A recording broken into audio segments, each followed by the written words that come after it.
Hi friends, welcome back to movie lover channel. இப்போ நம்ம சேனலில் தங்கலான் மூவியோட ரிவ்யூ பார்க்கலாம். வாங்க வீடியோக்குள்ளே போகலாம். தங்கலானில் பாசிட்டிவிட்டிஸ் என்னன்னு பார்த்தீங்கன்னா, சியான் விக்ரமோட ஆக்டிங் தான் வேறு லெவலில் மிரட்டிட்டாரு. இதில் சியான் விக்ரம் பார்க்க கொஞ்சம் வேறு லெவலில் இருந்தாலும் டிஃப்ரெண்ட் டைப்பாக இருக்குது. அவர் ஆக்டிங்காக இருக்கும், அவர் கொடுத்த அந்த வாய்ஸாக இருக்கட்டும், அவர் நடக்கிற நடையாக இருக்கட்டும், அண்ட் இதில் டிஃப்ரெண்ட் டைப்ஸாக வந்திருக்கு. அவரோட இந்த உழைப்புக்கு நம்ம ஹேண்ட்ஸ் ஆஃப் பண்ணணும். அண்டு நெக்ஸ்ட்டு யாரை பார்த்தீங்கன்னா, நம்ம பார்வதி ஆக்டிங்கில் மிரட்டிட்டாங்க.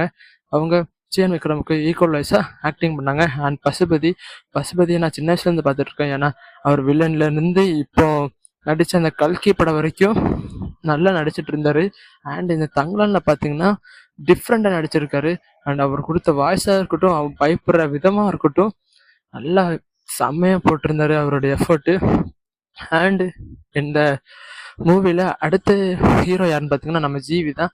ஏன்னா ஜிவி பிஜிஎம்ல கலக்கிட்டாருன்னு சொல்லணும். இந்த மூவியில் ஆக்டிங் வைஸ் வேறு லெவலில் இருந்தாலும், டைரக்ஷன் இருந்தாலும், அண்ட் அவரோட மியூசிக் வேறு எங்கேயோ கொண்டு போயிட்டு, அண்டு 1901 அவரோட பிஜிஎம்ல சூப்பராக இருக்கும். அதே மாதிரி தான் இந்த தங்கலான்லேயும் இருக்குது. பிஜிஎம்ல கலக்கிட்டாரு தான் சொல்லணும். அண்டு இதில் கதை பார்த்தீங்கன்னா, கதை ஸ்டார்டிங்லேருந்து எண்டிங் வரைக்கும் நல்லா தான் இருந்துச்சு. அண்ட் எனக்கு புரியாத விஷயம் என்னன்னு பார்த்தீங்கன்னா, இது என்ன டைப் மூவினே எனக்கு புரியலை. ஏன்னா ஸ்டார்டிங் வந்து பார்த்தீங்கன்னா, கதை சியான் விக்ரம் ஒரு நிலத்தை வச்சுருப்பாங்க. அந்த நிலத்தை அந்த நாட்டு அரசர் அபகரிச்சிருப்பார். அண்டு தங்கத்தை தேடி ஒரு வெள்ளைக்காரன் வருவான். அந்த வெள்ளைக்காரன்ட்ட அப்படியே கூப்பிடுவான், யாரெல்லாம் வாரீங்கன்னு. அதுக்கப்புறம் சியான் விக்ரம் சொல்லுவாங்க, இவங்கள்ட்ட அடிமையாக இருக்கிறத விட அந்த வேர்ல்டை தேடி போகிற வெள்ளைக்காரன்ட்டே போயிடலாம் அப்படின்னு போவாங்க. அப்படி போய் அந்த ஹாரர் வைஸ் அப்படி தனியாக வரும். ஹாரர் வைஸ் கொஞ்சம் நல்லதாக இருந்துச்சு. அண்டு நிறைய டைப்ஸ் ஆடியன்ஸ்க்கு இந்த மாதிரி கதை பிடிக்காதுன்னு சொல்லுவேன். ஏன்னா ஒரே பேஸ்டாக இருக்கணும். தங்கத்தை தேடி போகிறதுலேருந்து தங்கத்தை எப்படி கண்டுபிடிச்சாங்கன்னு அப்படி இருக்கும். அண்டு கதை கொஞ்சம் மாறி போகிறனால எனக்கு கொஞ்சம் புரியலை தான். பட் மற்ற ஆடியன்ஸுக்கும் புரியலைன்னா கதை எப்படி விரும்பி பார்ப்பாங்கன்னு தான் எனக்கு ஒரு டவுட்டு.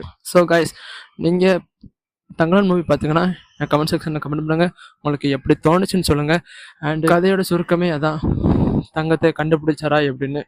கடைசியில் கண்டுபிடிச்சாரு தான். ஏன்னா ஹாரர் வைஸ் இருக்குது. அண்ட் அப்படியே ஃபேண்டசி மோடுக்குள்ளே கூட்டு போகுது. அப்படி மாற்றி கூட்டு போகுது. சில பேருக்கு பிடிக்கும், சில பேருக்கு பிடிக்காது. அதான் ஒன்று. பாரஞ்சித் இந்த கதையை நல்லா எடுத்திருக்காரு தான்.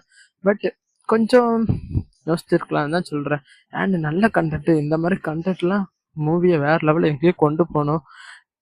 பட் தங்கலான் கொஞ்சம் பாசிட்டிவ்லேருந்து கொஞ்சம் நெகட்டிவ் இருக்குன்னு சொல்லலாம். ஏன்னா ஃபஸ்ட்டு ஹாஃப் பொறுத்தவரை நல்லா போச்சு. ஃபஸ்ட் ஹாஃபில் அவளுக்கு ஒரு கதை சொல்லுவா. அந்த கதை நல்லா தான் இருந்துச்சு. இன்டர்வல் போர்ஷன் வரைக்கும் நல்லா இருந்துச்சு. இன்டர்வல் போர்ஷனுக்கு அப்புறம் அப்படியே கொஞ்சம் வேற எங்கேயும் கூப்பிட்டு போன மாதிரி எனக்கு ஒரு ஃபீல் இருக்குது. இதே மாதிரி ஃபீல் நிறைய பேர் படுவாங்கன்னு தான் நான் நினைக்கிறேன். பட்டிங்கன்னா கமெண்ட் செக்ஷனில் கமெண்ட் பண்ணுங்கள். அண்டு பிஜிஎம் சொல்லிட்டேன் நினைக்கிறேன். இந்த மூவியில் என்னோடய ரிவ்யூ பார்த்தீங்கன்னா 10க்கு 7.0 கொடுப்பேன். ஏன்னா கொஞ்சம் அங்கங்கே லேக் இருக்குது. அண்ட் நிறைய நெகட்டிவ் இருந்தாலும் நிறைய டைப்ஸ் ஆடியன்ஸ் இருக்காங்க. சில டைப்ஸ் ஆடியன்ஸுக்கு இது பிடிச்சாலும் சில டைப்ஸ் ஆடியன்ஸுக்கு இது பிடிக்காதுதான் சொல்லுவேன். So that's all guys, review அடுத்த ரிவ்யூவில் உங்களை மீட் பண்ணுறேன். இப்போ உங்களிடம் வந்து விடைபெறுவது உங்கள் மூவி லவர்.